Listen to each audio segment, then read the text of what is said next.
It's round 5 of the candidates. Now, 3 games today ended in draws. There's 1 game still ongoing here between Ding and Radjabov. Now, Ding has an edge as I'm making this video with the black pieces. He tried to just shut things down. Radjabov did, make a quick draw. He's playing kind of boring chess at the moment. He's struggling a bit, but Ding didn't let him have the repetition. He's pushing for that win. But the games I want to look at in this video are the 3 other draws. Now, I've not gone deep on the analysis today, it's just an overview of what happened. A couple of people actually asked me, where am I at the moment? Why is the background different? So I'm actually on holiday this week, taking a week away, but given this is the biggest tournament of the year, I brought my laptop with me, wanted to still put out a couple of videos here, and I'm wearing this headset. It's easier than dragging around the big mic I use when I'm actually at home. So that's where I am right now. All of that one aside, let's actually start here with the Duda versus Alireza game. So Alireza had white today, and we actually saw 2 Petrovs today. So the first one here was played by Jan Krzysztof Duda. So Alireza goes e4, whoops, misclick. So Alireza goes e4, e5 from Duda. These are the standard opening moves. We had takes here, d6, the knight drops back, and we actually had the players going down this classical variation with d4, d5, running it back here. We see a lot of knight c3 these days at the top level. Players are playing for advantage there, you castle queenside, but we didn't actually see that today in either of these games. It's quite interesting how these kind of come and go in and out of fashion. Anyway, so d4, d5, bishop d3, and now we see bishop e7 in the other Petrov here. Bishop f5 was played in this one, and this actually discourages that c4 move because black can actually capture that pawn. You're now defending the knight on e4. So we had castles instead, bishop e7, rook e1, castles, all standard stuff, and Alireza develops the knight here. The knight actually dropped back. Now Alireza comes to f1, this kind of standard knight remaneuver. We see a lot of it in the Roy Lopez, of course. Pawn c6 played, knight g3, and these bishops come off. And this is the thing about the Petrov, of course. When you look at the pawn structure here, it's symmetrical, not imbalanced. It's hard to actually then create winning chances in these positions. So now we had knight to a6. It's coming to c7 and e6 here. Bishop d2, knight c7, pawn b3, preparing c4, and now rook e8, standard moves from Duda, and he's actually had all of this before. Bishop f6, he had this in the World Cup 2021 actually, he went on to win that game, and Alireza here had already burnt about 50 minutes on the clock, really playing quite slowly. His preparation is slightly strange this tournament. On the one hand, he looks super prepared in certain lines, but then in other lines, he just looks suddenly out of book and really struggling, burning tons of time. So after bishop f6, he brought a rook to the center. We had this exchange here, takes on c4. He recaptured like this, and although white has the center, Duda strikes immediately, undermines that one, takes here, pawn recaptures, bishop a5, and we start to see pieces just coming off the board now. So knight c4 played, Alireza chopped here. Now we had knight e4, attacks this bishop here. So queen d8 defended, and now pawn a4 looks to undermine that knight on c4. So we had a6 supporting, an exchange here. Now the knight drops back to c3, hits b5 here, but queen d7 defends adequately. That knight's now no longer attacking this bishop on f6. Rook b1 attacks the pawn again. Knight d6 drops back, defends it, but now we get this liquidation here, because after knight recaptures, looks like you're actually just winning a pawn there, but then there's bishop takes on d4. This is the tactical trick, because after knight recaptures, we check on the back rank, you have to drop your rook, and now the queen takes here. You can't recapture like this, then you're running into checkmate. So instead we had the queen dropping back to f1. There are a couple of different moves there. Now takes on b1, queen recaptures, and these were the final moves that led us to this drawn position here. At this point, the players agreed a draw. So not a lot shown by Alireza today. He struggled to break down that Petrov, and we saw another Petrov here. If I switch across here to Hikaru versus Nepo, so Hikaru also goes e4, and we see a Petrov from Nepo here, rock solid defense, going down the same line.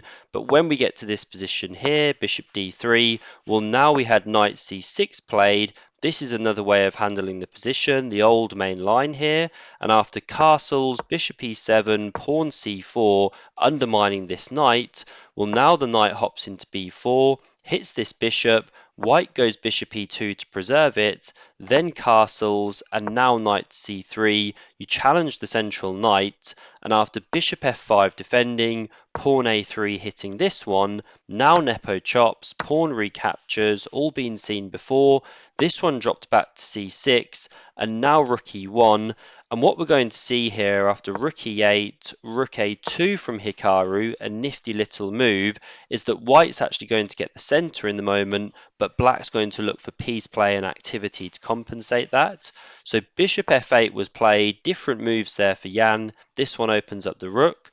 Takes on d5 was played, queen recaptures, hits this rook here, but pawn c4 from Hikaru shuts that one down, and he's taken over the centre. After queen e4, bishop f1, now it's actually getting very tactical if Jan wanted to go in for this. So he could have gone queen to b1 here, and the tactics going on here are kind of crazy. There's many lines.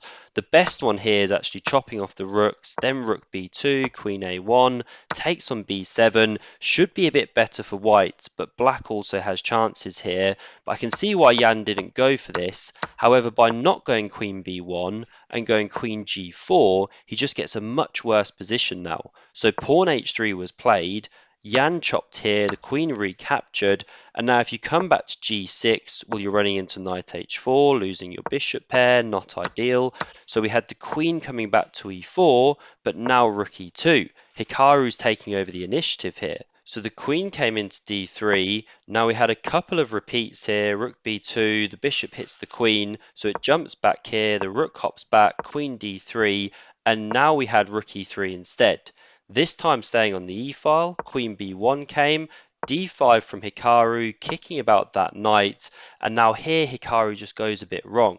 So knight d4 was best, you pressure this bishop, rook b3 is coming soon, then you can bring the bishop to this file, look at the king, you know there's a ready-made attack in the wings here, but after knight d2, Hikaru's actually going after this queen here, knight b3, but in fact he's just kicked it back to the defense of the king, back on side a bit more, lost some time, and after bishop c2, now this knight also hits g6, adds some defense around the king, looks at these squares, and it's tough for Hikaru to keep the attack going. He should go bishop c3 as the best move, the most natural move here, but he goes knight to a5, hits this pawn, and now b6 defended. Although he gets the nice knight on c6, looks good, what are you actually doing after bishop d7? This is attacked twice, it doesn't have a great square necessarily, so bishop c3 now came, queen d6, and we actually saw this repetition like this. This is how the game unfortunately ended, so Hikaru let this one kind of get away, let Nepo off the hook, and then we had our third game here. So if I switch across to this board, now again this one looked like really exploding. So Fabi kicked off with e4, we went in for this Taimanov Sicilian. After these moves here, this started the Taimanov, but here where we had a6, you often see queen c7 there as the main move, but a6 was played, and now we had pawn g4, and already we're in a very rare offbeat system here, combining different ideas from other systems, but you don't often see it quite in this order.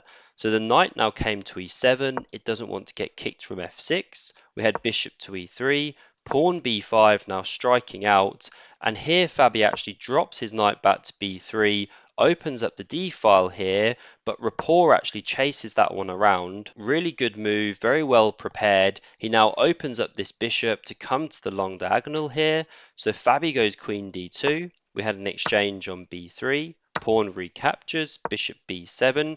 Bishop g2 from Fabi overprotects this pawn, and now the knight came to g6. There could be a threat to go knight h4 here, pick up that bishop, and that's why Fabi goes rook f1 here, giving the bishop a square on h1 if the knight comes there.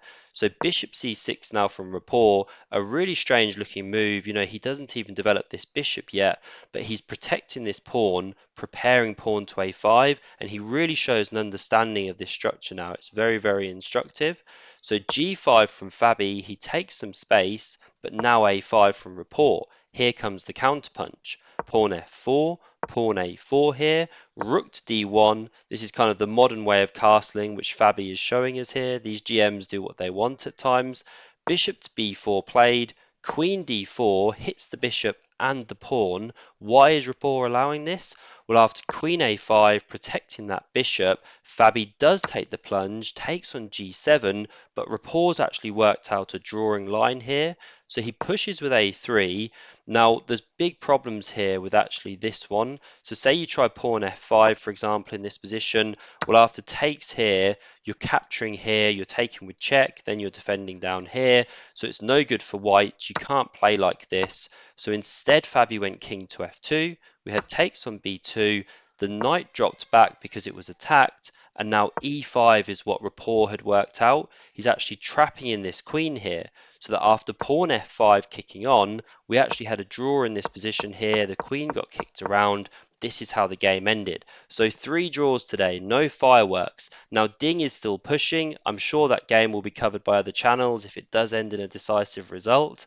I hope you enjoyed this quick recap. As always, thanks very much for the support, and I hope to see you again on tomorrow's video.